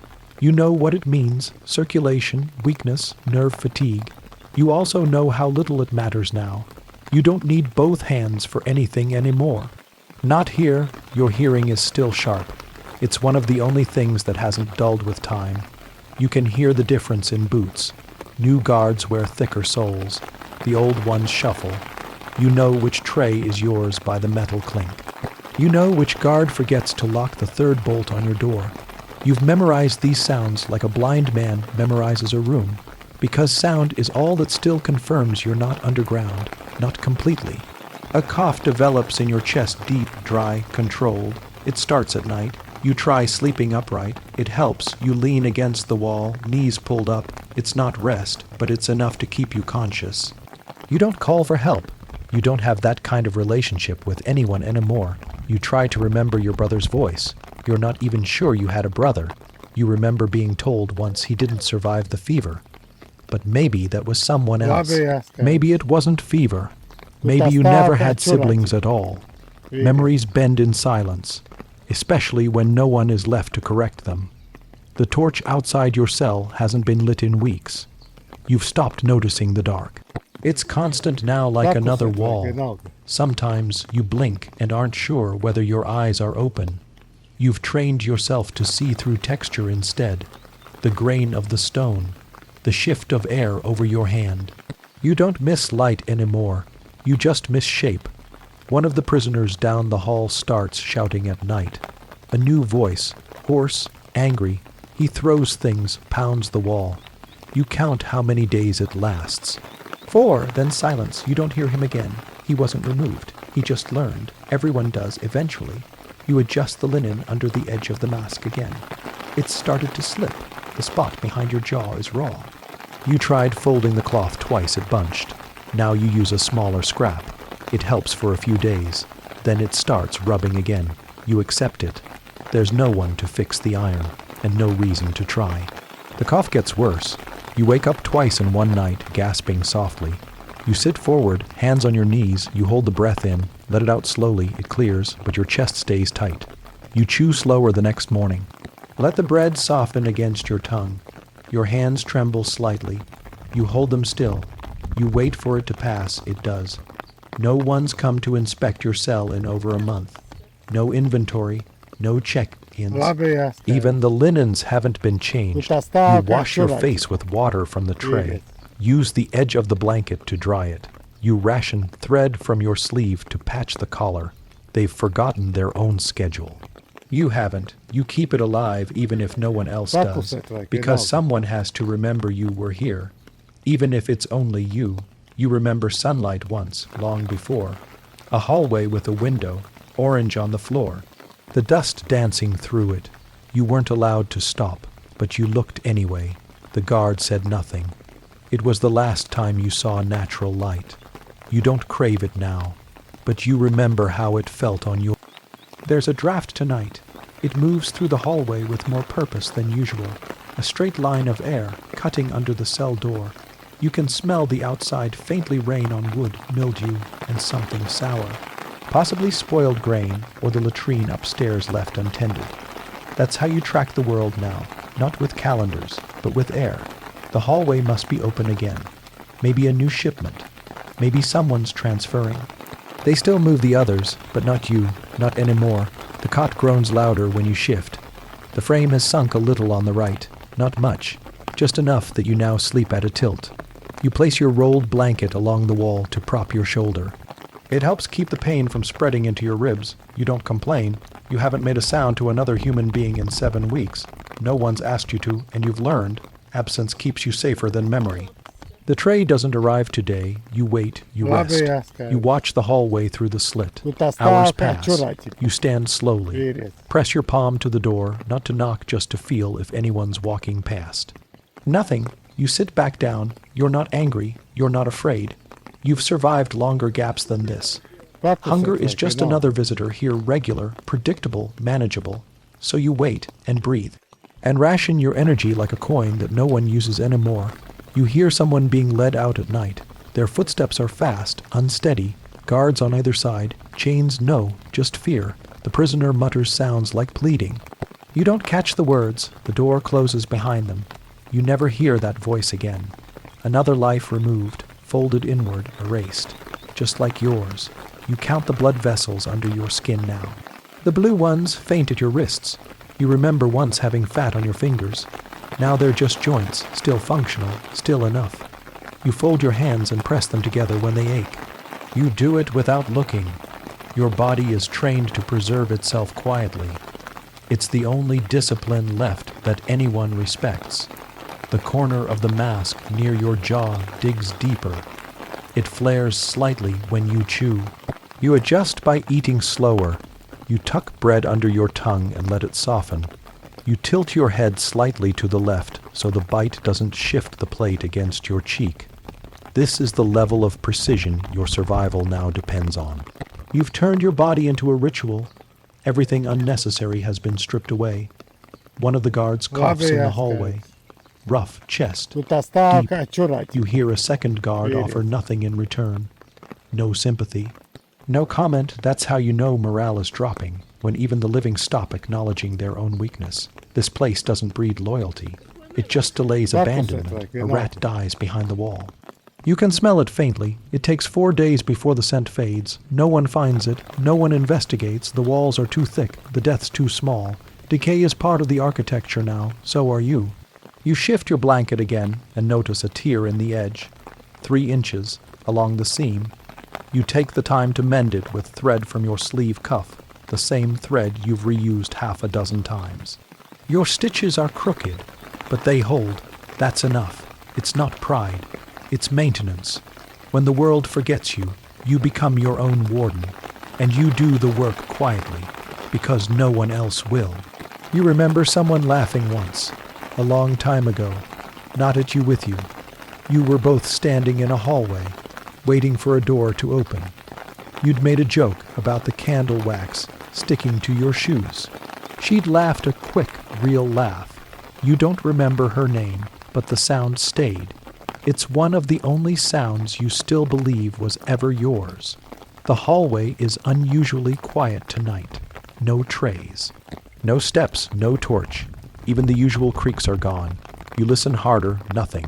For 1 long hour, it feels like the Bastille has emptied without notice. You press your hand against the door again. It's cold. Undisturbed, you sit back. You don't panic.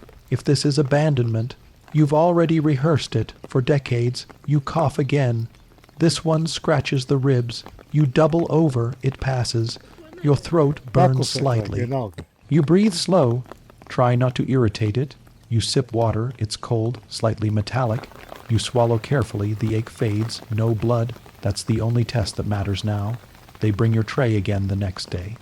No comment, same bread. You wake up with your back warm, not hot, not painful, just warm, and that tells you something simple. The air outside your door must be rising from below. Possibly a furnace lit for someone else. Possibly heat from a kitchen no one's told you about. You don't ask, you just lie there, flat, and breathe in the difference. It's rare to feel anything new, even if it's just warmth you didn't earn. The water they bring today smells faintly of metal, more than usual. You let it settle in the cup before you sip, not out of fear, just patience. You've learned how to survive what no one tests for anymore, and you've accepted that sometimes the body weakens from things too small to name. So you drink, slowly, without blinking. You'll know by morning if it mattered. Your legs don't respond the same today. There's a delay from intention to motion. You grip the edge of the cot, shift your knees. Eventually, they obey. You walk to the bucket, slowly. Each step feels slightly misaligned, not pain. But confusion, you adjust. Lean more on the left. Use the wall. You don't panic. You simply fold the new weakness into the old ones. That's what age is here. A quiet collection of things you used to do better. You hear laughter. Far down the hallway. 2 guards or maybe a visiting official. You can't catch the words, but the tone is unmistakable. It's not cruel, just careless. The sound rolls through the corridor like it belongs to someone who's never heard of you, which in a way is probably true. A new generation of men watching doors they don't ask questions about. You are always part of someone else's secret, never theirs. You find yourself staring at your fingers longer than usual. They look foreign, thin, blotched. You fold them together, then apart, then together again. You try to remember what they used to do. Hold a pen, play with coins, lace a shirt. You can't picture it. Only the grip, the pressure, the pull of tendons function without context, like everything else here. You haven't spoken aloud in 9 days, not one word, not even a sound. There's no reason. You didn't plan it. But the silence grew into something larger than thought. Now your throat feels soft, unused. You touch it, not out of fear, just to make sure it's still there. A bird lands outside the window, slit above the hall. You can't see it, but you hear the flutter, the scratch of claws on stone, a chirp. Then gone. It feels unreal, like the sound leaked in from another country.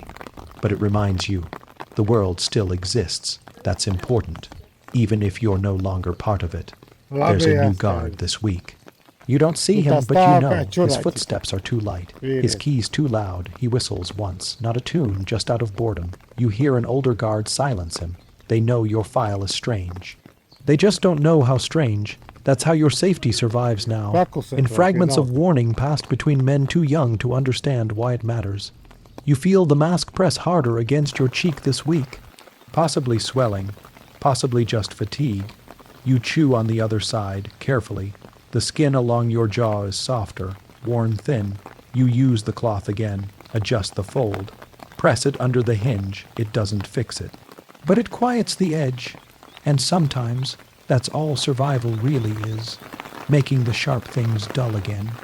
You remember a door, not this one, a real door carved, polished, opened by someone else's hand.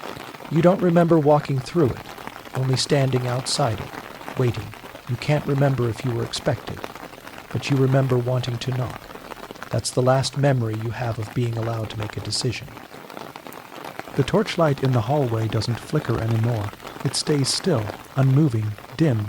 You think they've started using cheaper oil, or fewer replacements, or perhaps it's just age. The flame doesn't dance like it used to. Neither do you. The bucket smells sour again, not unbearable, just enough to wrinkle your nose. You cover it after use. Set the cloth over the rim. Fold it once, then again. There's no one checking for sanitation. No one checking for anything. You keep it clean because no one else will. Because neglect is slow, and you've learned how to slow it even further. You stretch your feet before standing now. 10 seconds. Every time, otherwise, the tendons resist.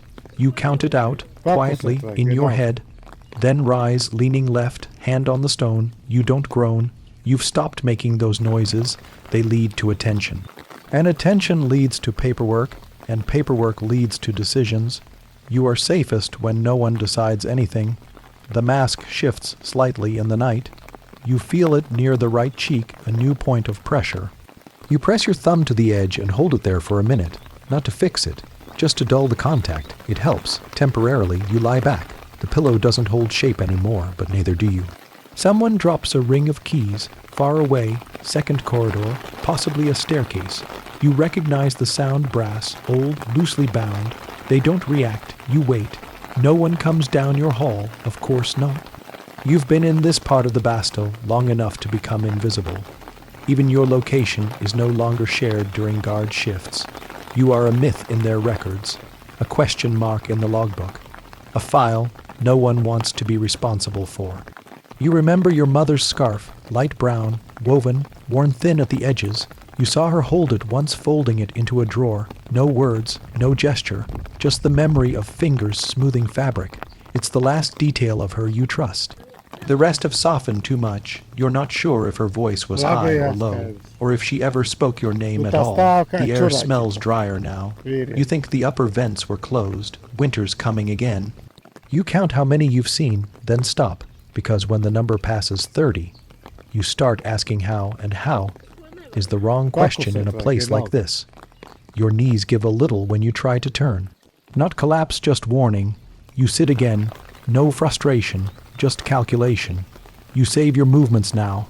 They're too expensive to waste. That's how your body works, like a ledger, one you keep alone. They forgot your tray today, or skipped it. You're not sure. You don't knock.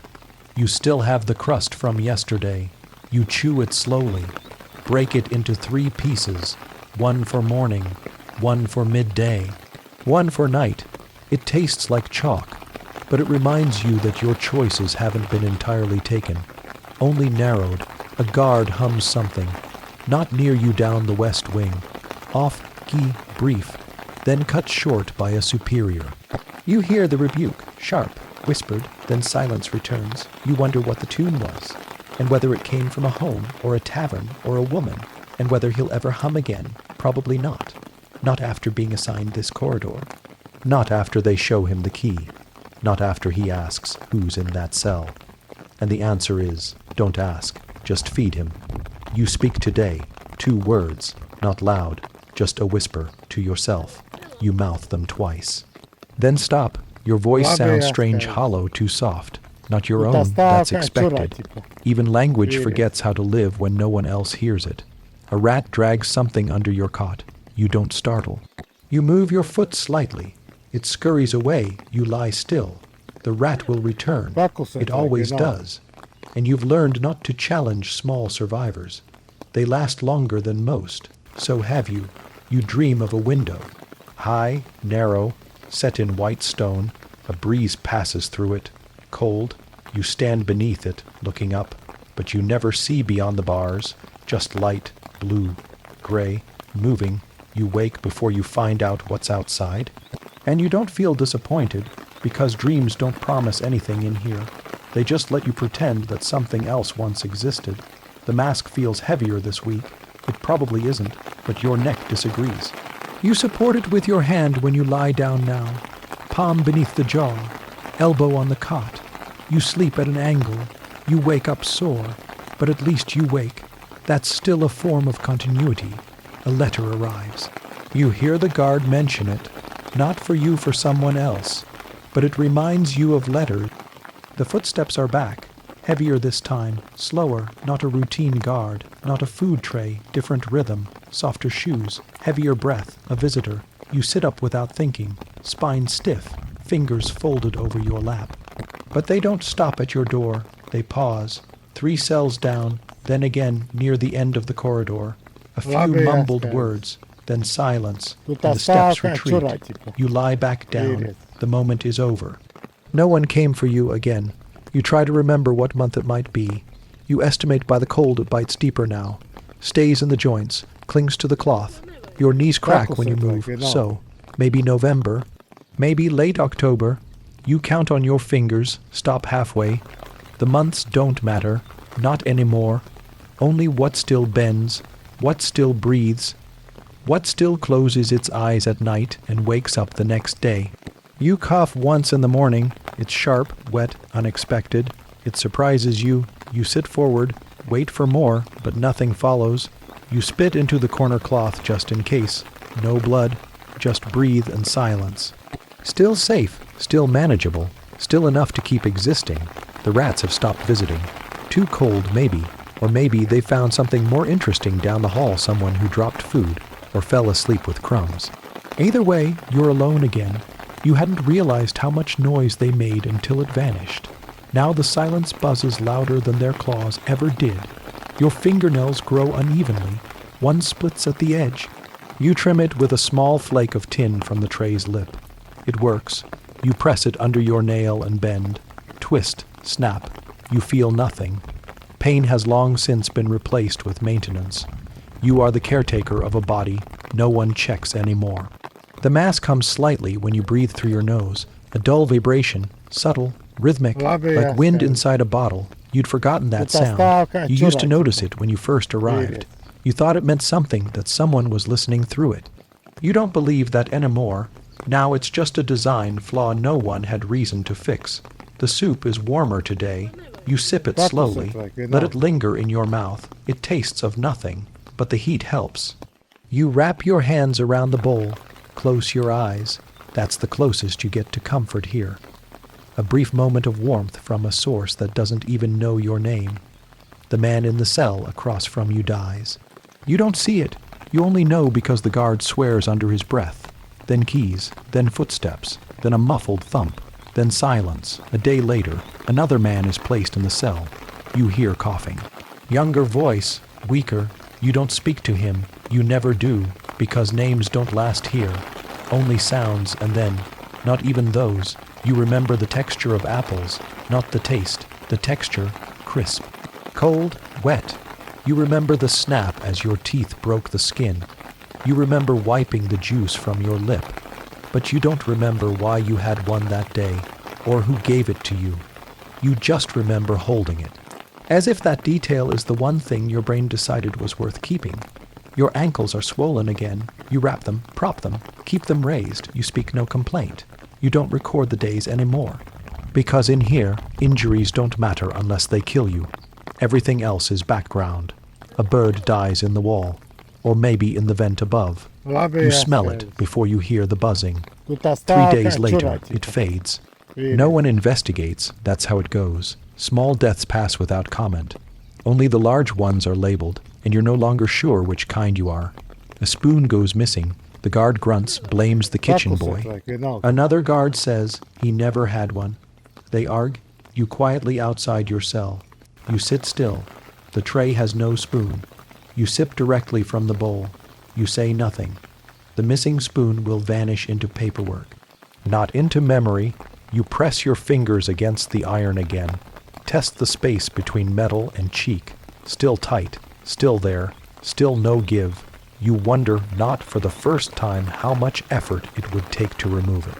But then you stop, because thinking about removal is the same as thinking about freedom, and that's a waste of calories. Your breath rattles slightly tonight. Not sick, just tired. You slow it. A sound wakes you, not loud, just different, something falling. Stone on wood maybe, not close. You lie still, eyes open behind the mask, breath flat against the metal, then nothing. No footsteps, no voices. No follow-up. You close your eyes again. Sometimes the prison shifts in its sleep too. The warmth is gone from the water today. Lukewarm yesterday, now cold. Tin tasting of rust. You sip slowly, then again. Then stop. It's still drinkable, but only barely. You wonder if the cistern cracked, or if someone forgot to boil the morning pot. You don't mention it. If you complain, they might remember you. And attention is more dangerous than thirst. You try writing your name on your leg today, with your finger, in dust, just to see if you remember the strokes. You hesitate after the first letter. The next two feel shaky. You stop halfway through. You stare at the marks, then you wipe them away with the edge of your blanket, not because of shame, but because the dust is needed to cover the window crack. Too much light makes sleep harder. The boy across the hall whispers to himself now. Full conversations. You hear fragments, names you don't recognize, phrases that repeat, possibly prayers. Possibly nonsense. It doesn't matter. It'll pass. Or he will. That's how voices work here. They echo until they fade. Then the silence returns, just a little heavier than before. Your stomach clenches this afternoon, tight, sharp, then gone. You sit still. Press your palm to your abdomen. Wait. No sound. No shift. You've eaten less than usual this week. Not by choice, but because the tray skipped you twice. You said nothing. They didn't ask. Your body is adjusting. Shrinking, maybe. You think about digestion now as a form of negotiation. How much pain equals how much fuel. Is it worth it? Usually, but not always. You hear rain outside the stone today. Far away. Light at first, then steady. The walls don't drip. They rarely do. Too thick. Too sealed. But you remember the smell of wet earth. That doesn't reach you now. Only the idea of it. And somehow, that's worse. Because now your body remembers what your senses can't confirm. The mask scrapes more when you shift on your left side. You roll to your back. Wait for the ache to settle. It doesn't. You place a folded edge of the blanket beneath your skull. It helps a little. Sleep comes slower these days, not because of fear, but because even dreams seem tired of showing up. The boy is coughing now, deep, wet, twice during the night. Then a long silence. You count your own breaths in between. Then his, they don't match. You nod barely. The Bastille is starting to work on him. It always does. Time takes shape in the lungs before anywhere else. Your toes are cracked again. The skin splits near the nail. You don't feel it much. Too many winters have dulled that nerve. But you still see the red. You use a thread to wrap it. Tie it gently. Then sleep with your feet tucked in tighter than usual. Sometimes you dream of shoes, not fine ones, just dry ones. You remember the smell of beeswax. You can't place where. Possibly a chapel, possibly a home. You remember the way it softened when touched, pliable, warm. You used to seal letters with it. That much feels true, though you don't remember who received them. Only that you folded each one carefully and pressed the ring hard enough to leave an imprint. Something that mattered. Once. The tray is heavier today. Same bread. Same broth. But the cup is filled higher than usual. You sip, slight sweetness, barely there. Apple peel, maybe, or a spoiled plum boiled too long. You smile faintly behind the mask, not at kindness, but at the accident of it. Even mistakes taste better when they're different. The wall near your cot has a crack now. Small, vertical, clean. You place your fingertip against it. Cold, no breeze, but it's new. That means something even here. The building is shifting, not collapsing. Just aging, like you, quietly, without ceremony. Just one more structure no one wants to fix. You speak again, a sentence this time, not planned, not practiced. It comes out by mistake. You murmur, that wasn't supposed to happen. You're not sure what you meant. But the words feel real. They settle in the air like ash, then vanish. The key turns without its usual pause. You hear it first thing in the morning, smooth, unhurried, no tray, no grunt, no cough. Just the lock sliding open cleanly. You don't move, then nothing. No one enters. No footsteps, no voices, just the unlocked door, sitting shut, a message or a mistake. You stare at it for an hour, then two. Then you close your eyes and go back to sleep, because the worst part isn't being sealed in. It's being forgotten after someone tried to open you. Your knees don't straighten today. You shuffle, lean, stretch, they stay bent. You adjust your walk. 3 slow steps to the wall, touch the stone. 3 back, enough to keep blood moving, enough to remind the limbs they're still part of something. No rats, no mice, no insects. You realize the cell is too cold for even them now. It smells sterile. Not clean, just empty, emptier than usual. You wrap the cloth tighter around your chest, breathe through your nose, watch your own breath fog behind the edge of the mask. You speak 3 words today. Not to anyone, just to the wall, still, not yet. You say them evenly, no emotion, no expectation, like checking a sundial on a cloudy day. Time doesn't answer, it just continues. You don't remember what your voice used to sound like. You remember how others reacted to it. A pause, a nod, an echo in a hallway, but not the voice itself. It's strange how you can forget the sound you lived inside. It used to belong to you. Now it doesn't even feel borrowed. It feels theoretical. There's a stain near the ceiling. Dark, jagged, damp at the center, possibly rain. possibly the pipe. You stare at it for too long, then stop, because the stain doesn't mean anything. It never did, but in here, even decay pretends to have a purpose. Your teeth ache today, the back ones. You try not to chew on that side. The bread is too hard. You soak it in the broth, wait, then bite. It still hurts. You swallow anyway. Pain is just the price you pay to remind yourself you're not a ghost. A guard sneezes outside, violent, sudden. You smile faintly, not from joy, just from the memory that other bodies still break without warning. Even the ones with keys, even the ones allowed to walk away. You stand for most of the afternoon, not out of strength, but because lying down feels like surrender. You place your hands behind your back. Lean against the wall, close your eyes. You might be asleep, you might not. You can't tell anymore, and it doesn't matter, because either way, no one comes. You hear someone muttering on the far end of the corridor. Not the boy, he's gone. A new one, fresh voice, clear throat, still shouting at something that won't answer. You give it 3 days, then the whispers will start, then the silence, then the waiting. The same pattern, always. You try to list the names of your brothers. You stop at 2. You're not sure if they're real or invented, or borrowed from someone else. The memories come with images, but the faces flicker too quickly. You feel nothing, no loss, only absence. Absence you've already made room for. The mask is colder than usual tonight. It clings, tightens, you adjust the cloth. No change, you lie still. Your breath fogs briefly in the edge of your vision, then fades. You close your eyes and hope the cold does what memory couldn't, numb you into something useful. A new guard opens the peephole. Just for a second, you hear the hinge creak, the eye pause. Then it closes. No tray, no voice, just observation. You wonder what he saw, a figure, a stillness, a man who never moved when watched, the kind they stopped trying to report on, because paperwork implies relevance. Your leg cramps in the night, hard, sudden. You sit up, groaning faintly. First sound you've made all day. You massage the thigh with one hand, breathe, it passes. You lie back down and wish you'd stayed asleep instead. You remember the sound of bells, morning bells, 3 notes, then pause, then 3 again. You don't know what town, you don't know why, but your body remembers the rhythm. You tap your finger to it against the wall. 3, wait, 3 again. That's enough religion for the year. You whisper your name again, just to check. It still fits, but barely, like a coat you outgrew 50 winters ago. One you keep folded in a box, just in case someone asks. But no one will, and you're not sure the box exists anymore. They forget your blanket this week. You say nothing. Just wrap the corner of your tunic over your knees. Sleep shallow, wake colder. Rub your hands together before eating. Adjust, endure, ignore. That's the whole game now. Survival reduced to small gestures with no audience. The hallway. You sleep longer now, not better, just longer.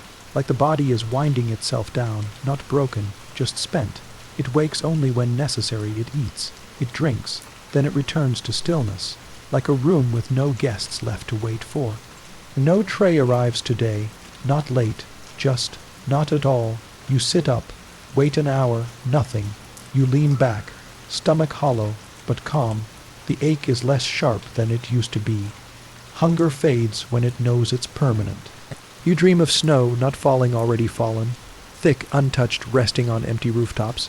You walk through it alone, no mask, no guards, no stone walls. You don't leave tracks. The dream doesn't give you weight. Just silence, endless silence, and it feels warm.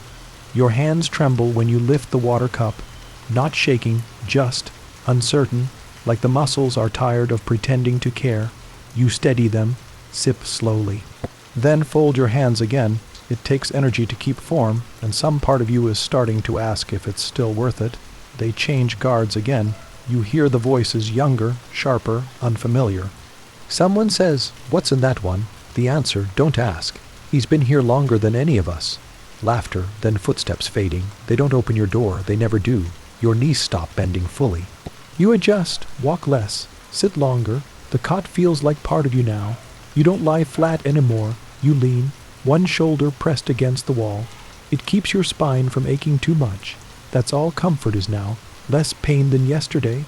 You whisper a line you once heard, not yours, but remembered.